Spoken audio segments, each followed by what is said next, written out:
달콤한 말씀, 행복한 하루. 오늘 함께 나누실 말씀은 민수기 12장 1절부터 16절까지 말씀입니다. 모세가 구스 여자를 취하였더니 그 구스 여자를 취하였으므로 미리암과 아론이 모세를 비방하니라. 그들이 이르되 여호와께서 모세와만 말씀하셨느냐? 우리와도 말씀하지 아니하셨느냐? 여호와께서 이 말을 들으셨더라. 이 사람 모세는 온유함이 지면의 모든 사람보다 더하더라. 여호와께서 갑자기 모세와 아론과 미리암에게 이르시되 너희 세 사람은 회막으로 나오라. 하시니 그 세 사람이 나아가매 여호와께서 구름 기둥 가운데로부터 강림하사 장막문에 서시고 아론과 미리암을 부르시는지라. 그 두 사람이 나아가매 이르시되 내 말을 들으라.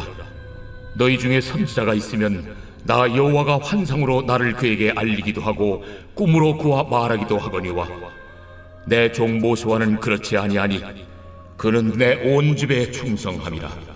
그와는 내가 대면하여 명백히 말하고 은밀한 말로 하지 아니하며 그는 또 여호와의 형상을 보거늘 너희가 어찌하여 내 종 모세 비방하기를 두려워하지 아니하느냐? 여호와께서 그들을 향하여 진노하시고 떠나시매 구름이 장막 위에서 떠나갔고 미리암은 나병에 걸려 눈과 같더라. 아론이 미리암을 본즉 나병에 걸렸는지라. 아론이 이에 모세에게 이르되 슬프도다 내 주여, 우리가 어리석은 일을 하여 죄를 지었으나 청하건대 그 벌을 우리에게 돌리지 마소서. 그가 살이 반이나 썩어 모태로부터 죽어서 나온 자같이 되지 않게 하소서. 모세가 여호와께 부르짖어 이르되 하나님이여, 원하건대 그를 고쳐 주옵소서. 여호와께서 모세에게 이르시되 그의 아버지가 그의 얼굴에 침을 뱉었을지라도 그가 이래 동안 부끄러워하지 않겠느냐? 그런즉 그를 진영 밖에 이래 동안 가두고 그 후에 들어오게 할지니라. 이에 미리암이 진영 밖에 이래 동안 갇혀 있었고 백성은 그를 다시 들어오게 하기까지 행진하지 아니하다가 그 후에 백성이 하세롯을 떠나 바란 광야에 진을 치니라.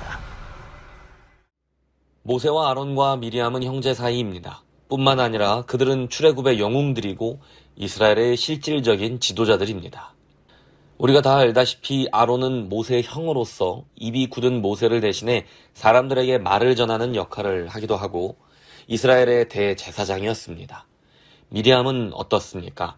미리암은 모세의 누이이며 출애굽기에 의하면 하나님의 영이 임하여 말씀을 전하고 찬양의 노래를 부르는 선지자로 기록되어 있습니다.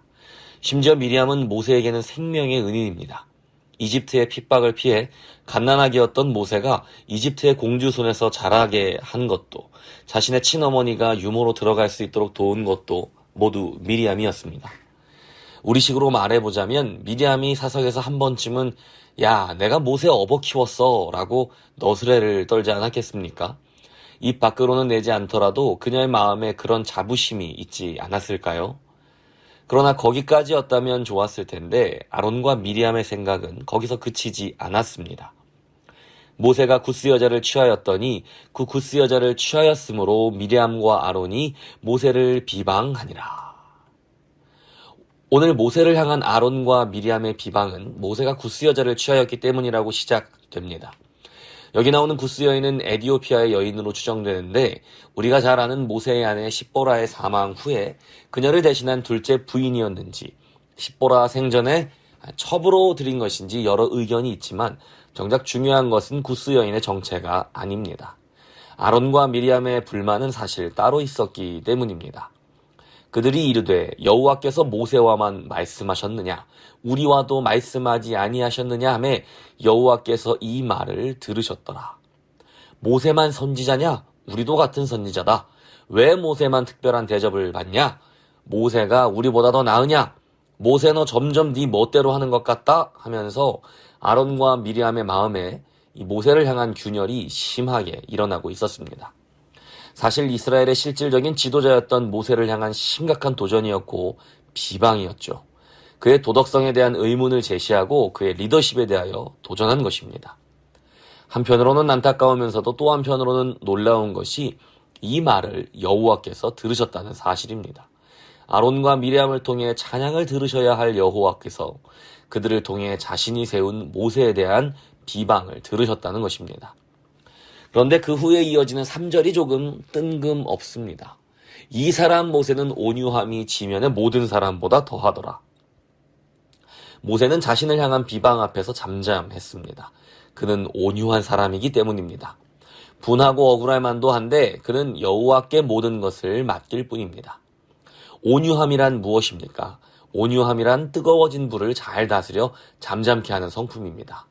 시편 22편에서는 같은 히브리어 단어가 겸손함으로 번역되기도 했습니다. 온유함이란 곧 겸손함이라는 의미도 포함되어 있는 것입니다. 겸손하여 온전히 하나님만 의지하는 사람이 바로 온유한 사람입니다.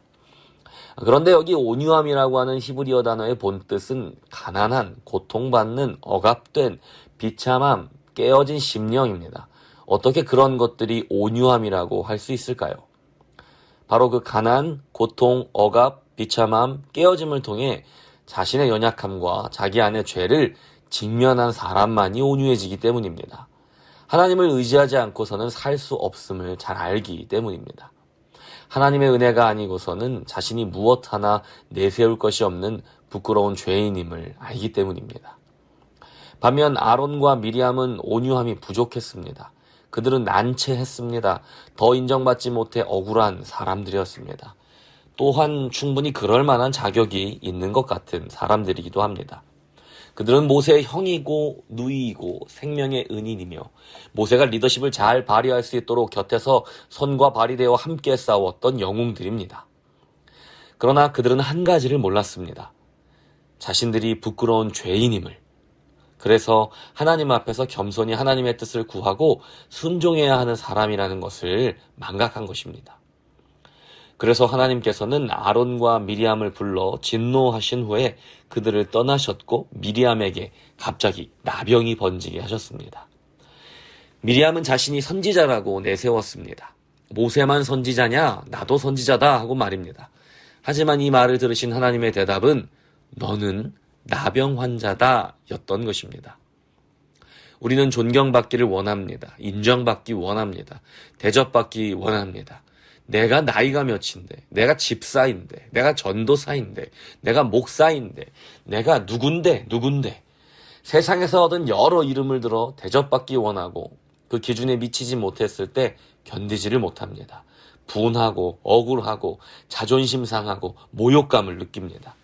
사랑하는 성도 여러분, 그런 우리를 바라보시며 그런 우리의 목소리를 들으시며 하나님께서 오늘 우리에게도 말씀하시는 겁니다. 아이야, 너는 나병 환자다 하고 말입니다. 나병 환자는 공동체에서 분리되어야 하는 심각한 질병을 앓고 있는 사람입니다. 부정한 사람입니다. 기적적인 치료가 절실히 필요한 사람입니다.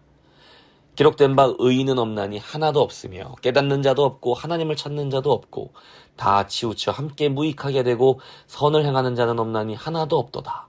그들의 목구멍은 열린 무덤이요 그 혀로는 속임을 일삼으며 그 입술에는 독사의 독이 있고. 우리의 정체는 나병 환자입니다. 목구멍이 열린 무덤처럼 악취가 나는 말로 가득한 죄인이란 말입니다. 하나님은 미리암에게 그 사실을 보여주신 것입니다.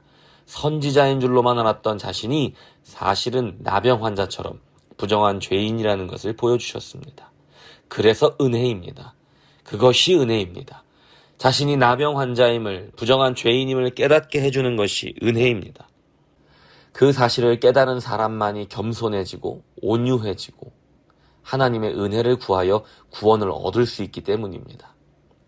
그래서 남을 비방하는 자에게 내리시는 하나님의 가장 큰 은혜는 그가 나병이 들게 하시는 겁니다. 즉 죄인이라는 사실을 직면하도록 도우신다는 것입니다. 여호와께서 모세에게 이르시되 그의 아버지가 그의 얼굴에 침을 뱉었을지라도 그가 이랫동안 부끄러워하지 않겠느냐. 그런즉 그를 진영 밖에 이랫동안 가두고 그 후에 들어오게 할지라 하시니. 하나님은 미리암이 부끄러움을 당하도록 하셨습니다. 미리암이 7일 동안 공동체와 분리되었다가 합류되는 과정을 통해 이스라엘 사람들 전체가 이 일이 무슨 일인지 다 알게 된 것입니다. 아론과 미리암은 자신의 죄 때문에 공동체가 약속의 땅으로 들어가는 일이 7일이나 지체된 것을 가지고 큰 부끄러움을 가졌을 것입니다. 그러나 그것이 다행입니다. 이 일을 경험하지 않았다면 아마도 계속해서 모세를 비롯하여 다른 사람들을 비방하며 부끄러운 삶을 평생 살았을 것이기 때문입니다. 평생을 부끄러울 일을 7일만 부끄럽고 끝났으니 얼마나 다행인가요? 아론과 미리암은 하나님의 뜻을 알지 못했고 알지 못했으면서도 교만하여 하나님의 결정을 비방한 것입니다. 하나님은 아론과 미리암의 비방을 들으신 후에 갑자기 세 사람을 따로 불러 아론과 미리암에게 모세가 얼마나 특별한 사람인지 말씀하십니다.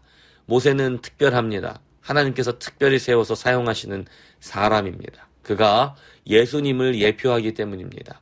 6절부터 8절까지의 내용은 분명하게 모세가 예수님을 예표하는 사람임을 보여줍니다. 온유함이 지면의 모든 사람보다 더하다고 하는데 세상에서 가장 온유한 사람은 예수님입니다. 그는 스스로를 온유하고 겸손하다고 말씀하셨습니다. 7절에서 모세가 내 온 집에 충성함이라고 하시는데 죽기까지 순종한 분이 바로 예수님입니다. 모세는 정말로 하나님과 친밀한 관계 가운데 있었지만 사실 여호와의 뒤를 보았고 그 얼굴을 볼 수는 없었습니다.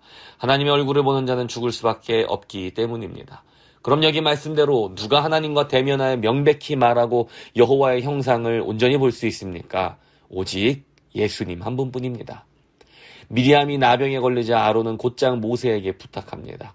아론이 이에 모세에게 이르되 슬프도다 내 주여 우리가 어리석은 일을 하여 죄를 지었으나 청하건대 그 벌을 우리에게 돌리지 마소서. 모세의 권위에 도전했던 아론은 이제 모세를 향해 내 주여 하고 미리암의 회복을 간청합니다. 그리고 모세는 기도했고 미리암은 나음을 입었습니다. 마치 예수께서 자기에게 나아오는 나병 환자를 고치시듯 말입니다. 모여서 서로 비방하고 비방받는 것이 싫어서 사람들을 멀리할 수도 있습니다. 이꼴저꼴 보기 싫어서 나는 안 간다 하고 교회 안 나가는 사람들도 있을 수 있습니다. 그러나 모여서 비방받고 비방하면서 내가 나병 환자임이 너무나 분명히 드러나는 곳이 또한 교회입니다.